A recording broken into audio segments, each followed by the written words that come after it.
दिल्ली में पूर्व निगम पार्षद एवं पूर्व उपाध्यक्ष स्थायी समिति उत्तरी दिल्ली नगर निगम विजेंद्र यादव ने एक प्रेस वार्ता की और इस प्रेस वार्ता में सहायक अभियंताओं की भर्ती को लेकर उन्होंने भारी अनियमितताओं की बात कही और कई गंभीर सवाल उन्होंने अपनी प्रेस वार्ता में खड़े किए। आइए सुनवाते हैं आखिर क्या कहना है इस पूरे मामले पर पूर्व निगम पार्षद एवं डिप्टी चेयरमैन रहे विजेंद्र यादव का। देश की राजधानी दिल्ली में चौटाला जैसा घोटाला जब हरियाणा के तत्कालीन मुख्यमंत्री ओम प्रकाश चौटाला जी थे तो उनके कार्यकाल में टीचर्स की भर्ती निकली जिसमें लगभग 431 सीटें थी। उनको बढ़ाकर लगभग 500 सीट कर दिया गया और वहां पर भर्ती कर दी गई। उन्होंने अपने पद का दुरुपयोग करते हुए ज्यादा टीचर्स की भर्ती की थी। ये मुद्दा जब कोर्ट के संज्ञान में आया, उन्हें 10 साल की सजा मिली थी और उन्हें काटनी पड़ी थी। उनके साथ में एक आईएएस अधिकारी थे, उन्हें भी सजा हुई थी। उन्होंने पहले तो सपोर्ट किया, फिर बाद में ऑब्जेक्शन लगा दिया। इसी तरह से कांग्रेस शासित शासन में एमसीडी के द्वारा 60 इंजीनियरों की भर्ती के लिए एडवर्टाइजमेंट अखबार में निकली थी। उसमें बड़े पैमाने पर धांधलेबाजी की गई।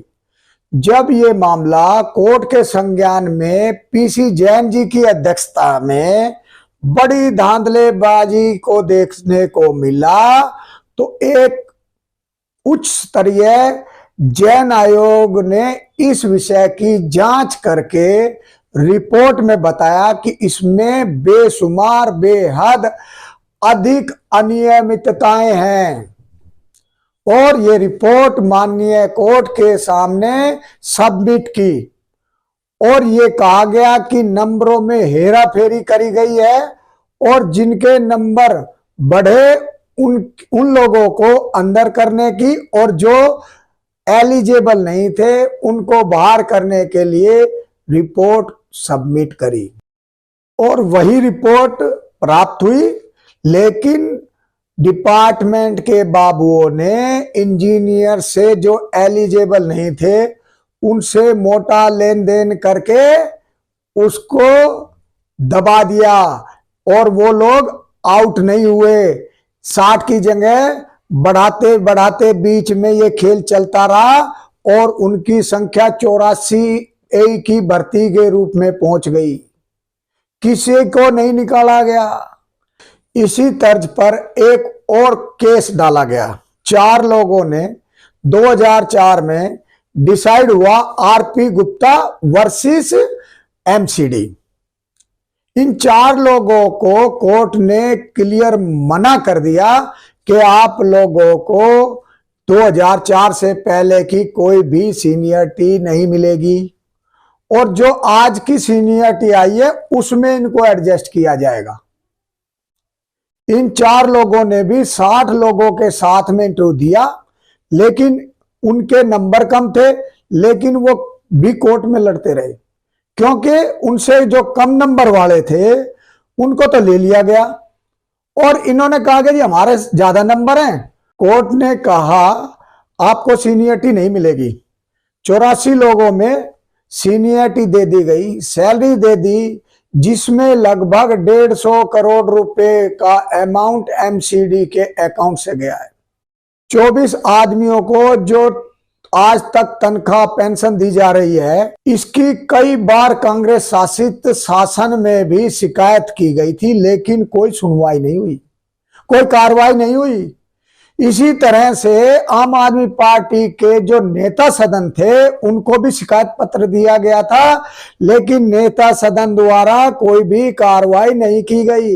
कांग्रेस के कार्यकाल में एक आदमी जो 57 ईयर्स ओल्ड था उसकी डायरेक्ट भर्ती ले ली गई, जबकि उसकी रिटायरमेंट की 1 साल जो है बैलेंस बचा हुआ है। उस टाइम 58 साल में रिटायरमेंट होती थी। उसका नाम था राजेंद्र नाथ।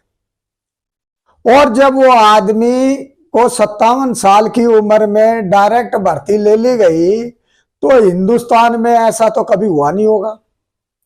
भाई जो डायरेक्ट भर्ती की 35 तक की तो होती है SC ST एंड OBC की, चलो 5 साल और मिल गए, वो इसी में सिलेक्ट कर दिया गया। 1 महीने बाद रिटायर भी कर दिया गया।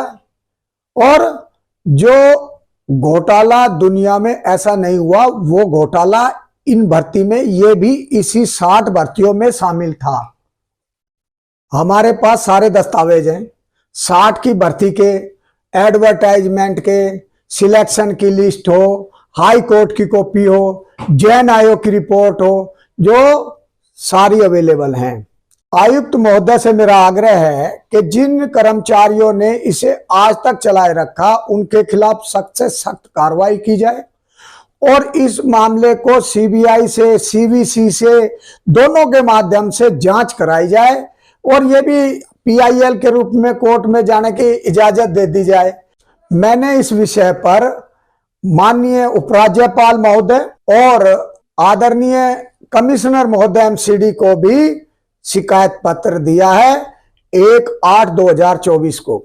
अरसे बाद दिल्ली नगर निगम के कमिश्नर पद पर एक ऐसे व्यक्ति आए हैं जिनसे दिल्ली के लोगों में एक उम्मीद की किरण जगी है।